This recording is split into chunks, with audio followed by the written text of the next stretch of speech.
very pleased to welcome you here to the Distinguished Poet Series at Passaic County College. This series of readings is made possible by a grant from the New Jersey State Council on the Arts, and of course we're always grateful to the Council on the Arts for the support they give to poetry, not only to us but in the state. I'm very happy to welcome Denise Levertov here as our featured reader for today. As many of you know, Denise Levertov has written many books, has received many awards. She was called by James Wright one of the best living poets in America. In thinking about her work, I think that there are very few poets writing today who have as much of a sense of language as Denise Levertov has, who have as much of an ability to incorporate music into her use of language without making it seem pretentious or without making it seem strained or as though it's forced in any way. I think that her work is work that stays with you for a very long time. I find myself thinking of lines of her poems sometimes as I'm thinking of something else or doing something else. I think of a poem that I use very often with my students, and that is a poem called The Breathing. And I don't know if you remember it, but an absolute patience, trees stand up to their knees in fog. I hope I didn't just ruin it. She'll shoot me. And anyway, let's welcome Denise Levertov. I think we're really happy to have her here, and I think she is one of the best living poets in America. Thank you very much. I thought, since I rarely have the experience of giving a poetry reading at this time of day, I would start with a poem called The Love of Mourning. It is hard sometimes to drag ourselves back to the love of mourning after we've lain in the dark crying out, "Oh God, save us from the horror." God has saved the world one more day, even with its leaden burden of human evil. We wake to birdsong. And if sunlight's gossamer lifts in its net the weight of all that is solid, our hearts too are lifted, swung like laughing infants. But on grey mornings, all incident, our own hunger, the dear tasks of continuance, the footsteps before us in the earth's beloved dust leading the way, all is hard to love again, for we resent a summons that disregards our sloth, and this calls us, calls us.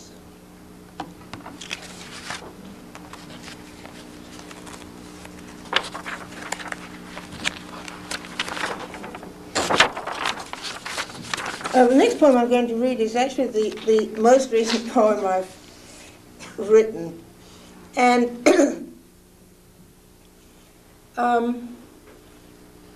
it talks about that mysterious somewhere that we call nowhere, out of which so much appears, certainly out of which the arts appear, and we see this most clearly in improvisation, I think. When a musician is improvising, it seems as if magic is coming out of nowhere. It has been said, and I think that it's true, that in some sense... Shall we close this door? I will. Thanks. That in some sense every poem is an improvisation. I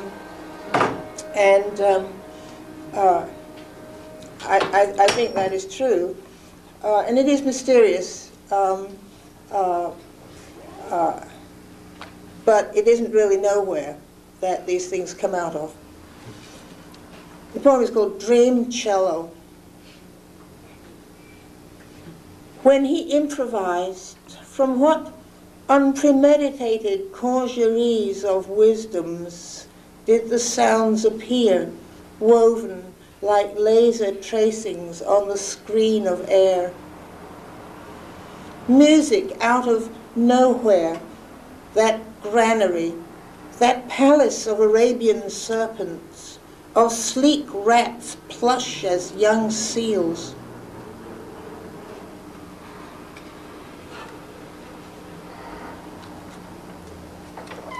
What do words, too, do there, the real ones, while we dally with their pale understudies or swim through choppy floods, too busy with breathing to summon them? Could we live there? Is it dark? Could the grain shoals not light us with their gold sheen? Invisible hive, has it no small door we could find if we stood quite still and listened? I'm going to do something I rarely do, but I sometimes have done it, and people have seemed to like it, although the reason why I don't do it more often is because I'm afraid of boring people, and that is to read a poem over again. When I go to readings, and people read poems that I've never heard before, I often wish they would do that.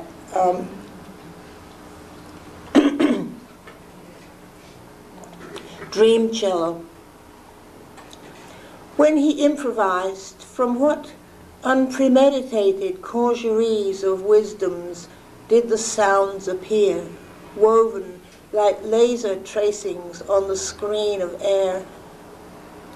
Music out of nowhere, that granary, that palace of Arabian serpents, of sleek rats plush as young seals. What do words, too, do there, the real ones, while we dally with their pale understudies, or swim through choppy floods, too busy with breathing to summon them? Could we live there? Is it dark? Could the grain shoals not light us with their gold sheen? Invisible hive, has it no small door we could find if we stood quite still and listened?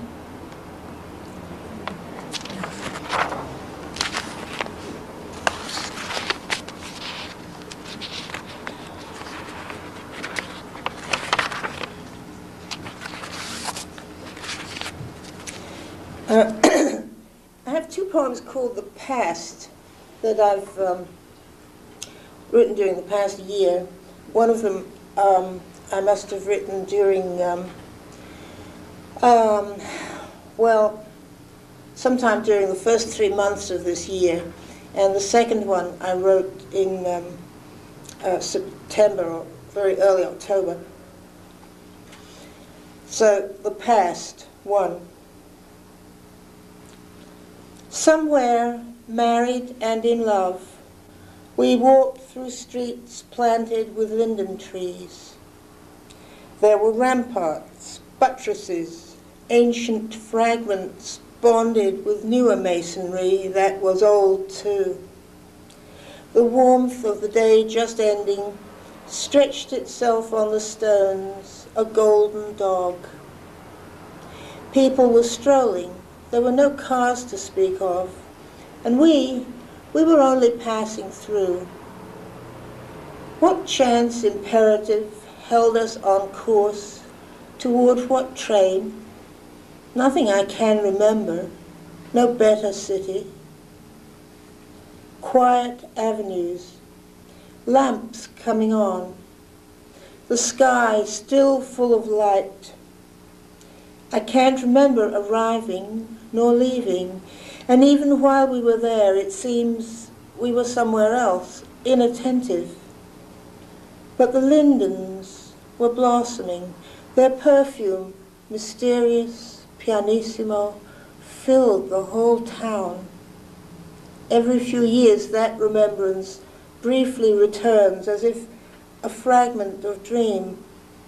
But I know it was history, a bit of my life, a bit of the life of Europe, the past. We failed to linger, as if the lindens only spoke over this gulf of time.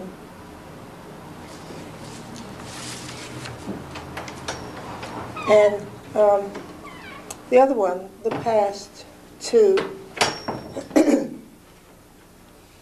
has an epigraph from a poem by Czesław Miłosz. The witnesses are old things, undimmed, dense with the life of human hands. My hand on chiseled stone, fitting into the invisible print of the mason's own, where it lay, a moment of that year the nave was still half risen, roofless. There's a past that won't suffice. Years in billions, walls of strata. My need roams history, centuries, not aeons, and replica is useless. The new dust floated past, his mate from the scaffolding reached down for the water jug. This stone or another, no inch of all untouched. Cold, yes, but that human trace will burn my palm. This is a hunger.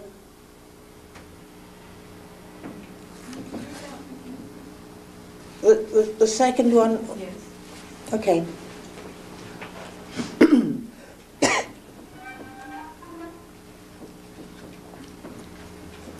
Well, with the epigraph, the witnesses are old things, undimmed, dense with the life of human hands.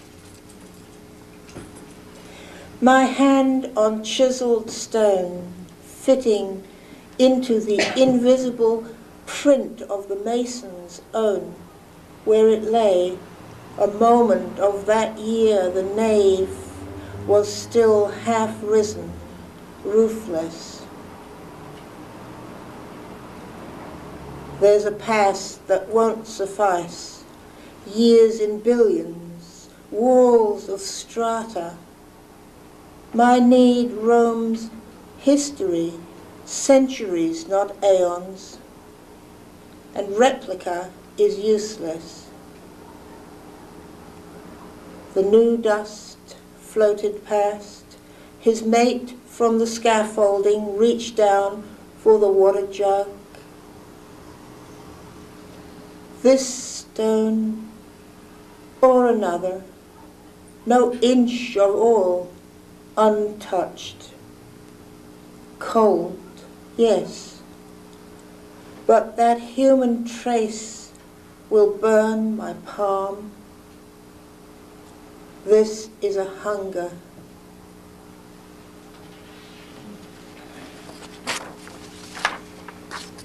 You know, I didn't come to America until I was in my 20s. I married an American. I was a GI bride, in fact. And as I get older, I feel a great hunger for the European past.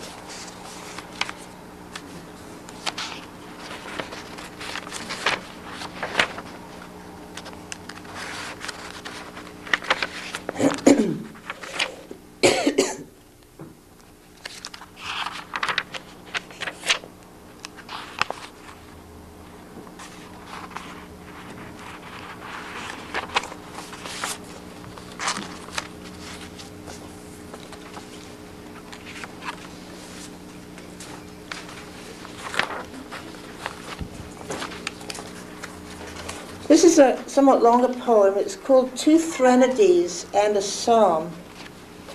And it has 3 numbered sections, and then it has, within the sections, there are some pauses too, which are indicated typographically by a little asterisk on the page separating the sections of each part.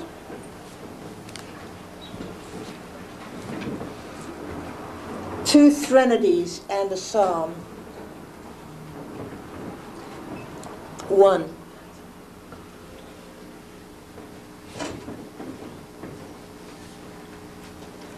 It is not approaching. It has arrived. We are not circumventing it. It is happening. It is happening now. We are not preventing it. We are within it. The sound of its happening is splitting other ears. The sight of its happening is searing other eyes. The grip of its happening is strangling other throats. Without intermission it spins. Without cessation we circle its edge, as leaf or crumb will float, circling a long time at the outer rim before centripetal force tugs it down. 2. The body being savaged is alive. It is our own. While the eagle vulture tears the earth's liver, while the heartworm burrows into earth's heart, we are distant from what devours us, only as far as our extremities are from our minds, which is no great distance. Extremities, we are in unacknowledged extremis. We feel only a chill as the pulse of life recedes. We don't beat off the devouring beak, the talons. We don't dig out what burrows into our core. It is not our heart, we think, but do not say. It is the world's, poor world, but I am other.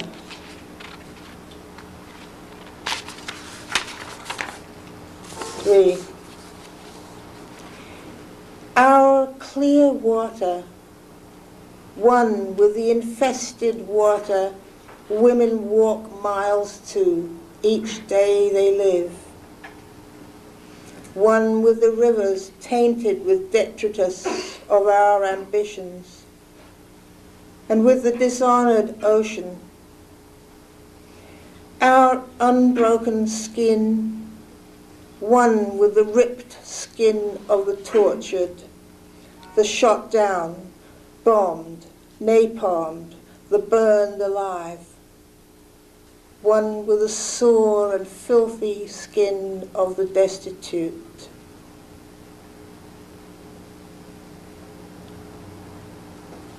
We utter the words, we are one, but their truth is not real to us.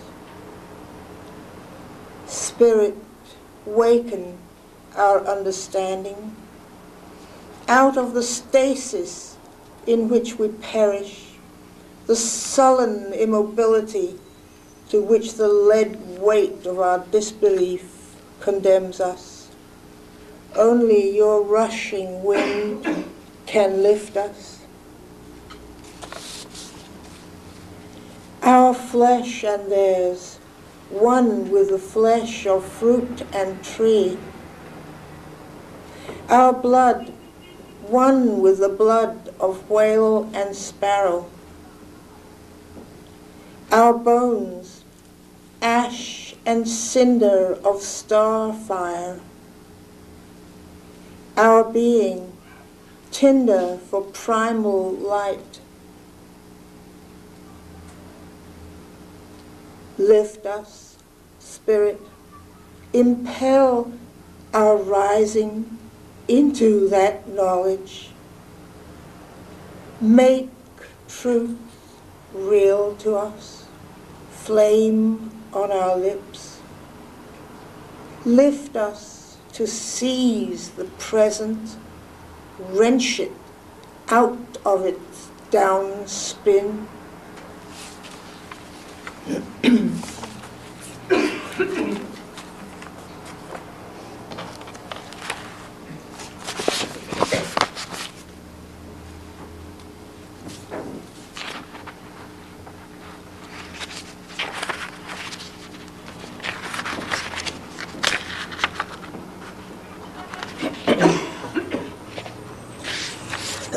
A poem which is very different in tone, I think, and is a short poem written, written this fall when I had a wonderful 4 weeks of blissful solitude in a borrowed house in the mountains in Austria. Probably about a year, almost a year, between the two poems. But this one, I think, is dealing with the same non-realization. So it's somewhat the same theme. This one is called Distanced, and it has an epigraph too, which says, "If one's fate is to survive only sorrow, one has no right to the name survivor." I was thinking of a line somewhere, possibly also in Milosz, or it might have been in a poet called Adam Zagajewski. I really don't remember where I saw it, but someone said that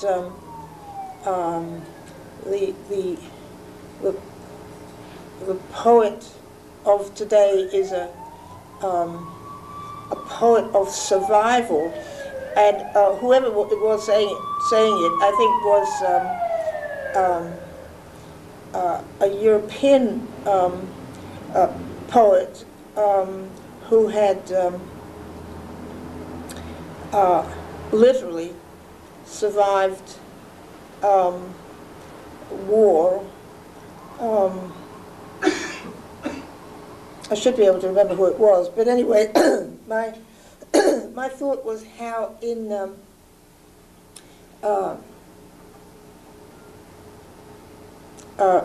those people who are poets but have not had dramatic, personal events in their lives, have not survived torture or a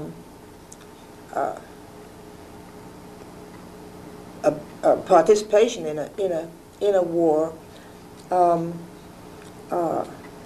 They don't really. They've survived a lot of history, but they haven't. They don't really have a right to the name survivor.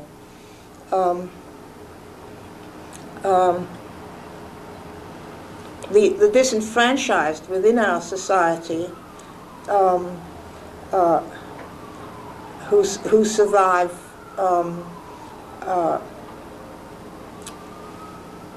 deprivations of various kinds, yes, they would have a right to the name, but I think many of us don't have any right to think of ourselves as poets of survival. So I felt that this statement was too general.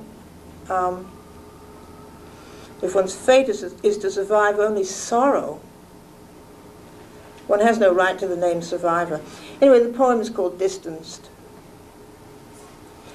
Shepherds in summer pastures watched the invaders, a rectangular wave, advance on the city far below. Smoke and towers falling. A straggling river pouring from breached walls. This high, no noises reached them. They marveled. They sorrowed. Each had wished someday to see for himself the city's alien glories. All felt pity and dread. They knew the river was people fleeing. But they could see no faces and no blood.